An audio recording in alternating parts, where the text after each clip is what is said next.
Hi, as part of our Business Spotlight interviews, I'm here today with Lisa O'Reilly of Laura Property Solutions, and she's based in Waterford. And I'll go over to you, Lisa. What is it what do you do, and for how long have you been doing it? Yeah. So I suppose I provide investors with the opportunity to invest in property.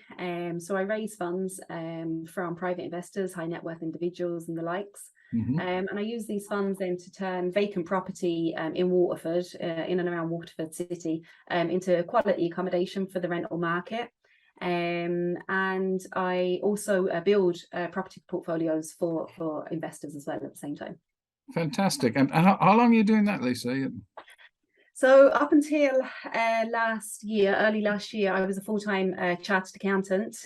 So I've worked in the kind of multiple industries, and I bought my first rental property when I was working 19.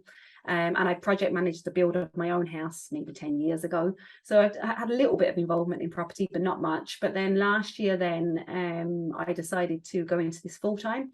Hmm. So I suppose last May, May time, I'd say, I embarked on some education, property education over in the UK. And I decided that that model would work perfectly in Ireland. So I just brought the information, the knowledge back, and I've been doing it since just over a little over a year and a half. Fantastic, fantastic. And who is your best customer or type of customer? So I suppose I'm looking for kind of the high net worth individuals, the people, maybe the business owners, or people basically with savings in their bank account, or pension funds that are looking for an alternative investment. So what I do is I provide a fixed guaranteed return on their money. And at the same time, then, depending on how much they invest, which is usually the majority of the purchase price, they can get first charge on the property, which means they get security in the property. So yeah, I'm looking for the high net worth individual who's looking to invest their retained earnings or their savings or whatever. Yeah. Fantastic. Okay. And well, you actually started in the middle of COVID. Was there anything that changed your business model because of COVID-19 or? So I suppose, look, the COVID-19, whether it's COVID or whatever it is at the moment, but the housing crisis has been massive, so it's a good time to get involved in property. There's a lot of landlords exiting the market, so it's like created a good supply of properties. And look, I suppose I've got a pick of tenants that I can pick from. So therefore, that I can securitize the tenants that are going in there to make sure then that I'm not getting caught up with not paying tenants or unpaying tenants. Rogue tenants, I suppose. Rogue tenants, yeah. Yeah. Okay. Fantastic. And the actions you've taken, the business model you have. I mean, is that something you're going to keep going forward, or do you see it adjusting? Maybe as COVID retreats, hopefully. Yeah. Yeah, so the way I've done it at the moment is I've been finding properties in and around the 150,000 type mark that needs work done to them. They're vacant or they need work done to them. And I've been getting basically that investment from the investor and giving them first charge. What I'm moving on to now at the moment is, and how this is kind of expanding is, I'm looking into kind of investors' pension funds. And the bigger amount of money. So rather than spending all of my time, say, on one property at a time, I'm now looking for the bigger property that I can kind of split into, apartments or units, possibly put in some, getting some council leases in them, and then selling them back or managing them on behalf of the pension funds. So I suppose, look, I'm trying to leverage my time a bit more kind of wisely now that I've done a couple of the smaller residentials, and I think I can leverage my time and my team's time kind of better. Fantastic, Lisa. And since you started, I mean, there's probably hundreds of things you're learning as you start as a business owner. But what's the biggest learning you've had since you've been a business owner? I suppose so when I was an accountant full time in the corporate world, I assumed that, you know, finance was everything. You know, finance was the be on end all. I was in a lot of industries where, you know, finance was kind of really important. And I just assumed that, you know, I could go into this very easy. What I wasn't really up to speed with was sales and marketing, and that was a huge learning experience, learning curve for me.